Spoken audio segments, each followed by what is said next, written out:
Okay, so for number 3, we're going to complete the given table. Okay, so given segment LB bisect angle L. The second given is segment LB bisect angle B. So we're going to prove that triangle LBO is congruent to, missing rin yung name of the second triangle. What we're going to do, step 1, what do you think is the answer for statement number 1? Segment LB. Origin, stand up. Segment LB bisect angle L. Okay, we have segment LB bisect angle L. And what is the reason? Given. Since the statement number 1, we have a mathematical term. Anong term yung ginamit? Bisect. When we say bisect, hinati. Okay. Ito si segment LB. Si segment LB daw ay hinati or kinat niya si angle L. At anak, ito si angle L. Yan, si angle L. Another name for angle L is angle OLE or angle ELO. So ngayon, nag-bisect si segment LB sa gitna. Meaning, angle L is divided into dalawa. Name the two congruent angle. Origin. Angle OLB.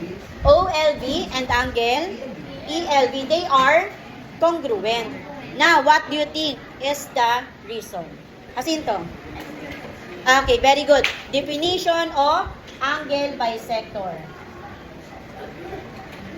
Okay, ma'am, bakit po definition of angle bisector? Okay. Sino ba ang pinag-uusapan or ano po ba ang pinag-uusapan?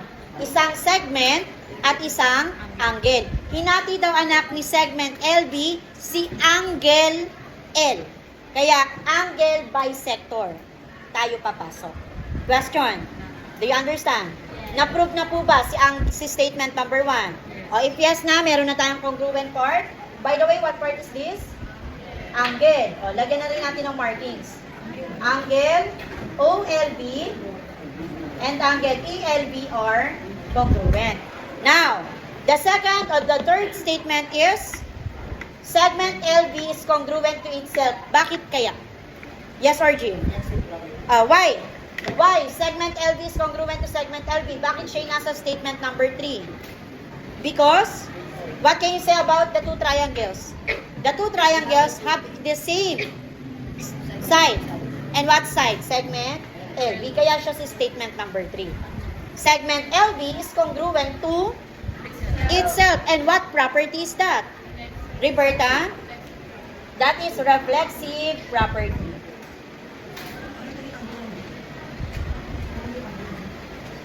Okay, next. Na-prove na natin. They are congruent. Meaning, what part is this? Side.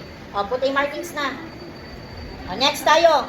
What do you think is the statement for number 4? Roberta? Very good. Segment LB bisect angle B. Binisect ulit. This is angle B. Another name for angle B. Angle OVL. Ito yan, anak. Yes. And what kind of angle is this? Straight angle. When we say straight angle, the measure is 180 degree. Semicircle na siya. Ang tawag doon, anak, ay straight angle. Now, si angle B daw ay hinati ulit nino ni segment LB. Therefore, angle B is divided into 2. O what are those na? Para ma-prove natin, siya si statement number 5. So, what are the two congruent angle? Angle LVO. Very good. Angle LVO is congruent to what angle? Origin. We have angle LVE. Okay. Eyes on the board. What do you think is the reason? Let us analyze. So, segment LB bisect angle B. Again, what is the measure of angle B? 180 degrees. Ngayon, kapag dinivide si 180 degrees sa dalawa, 90. Meaning, yung dalawang angle ay nagkaroon tayo ng 90 degree. Ano yung word na ginamit dito? Bisect. Now, what kind of bisector? Nagkaroon na tayo anak ng 90 degree. Origin? Yes, very good. So, meaning, our reason is definition of perpendicular bisector. Kahit yung angle B ang kinat, Basta naka-form tayo ng 90 degree, papasok po si perpendicular by sector. Again, congruent na sila. What part is this? What part? Angle. This is angle, side, angle. May postulate na ba? Now, what is the name of the two triangle? Triangle LBO. And what is the name of the second triangle? Very good. We have triangle LBO is congruent to triangle LBE using as a postulate. Question.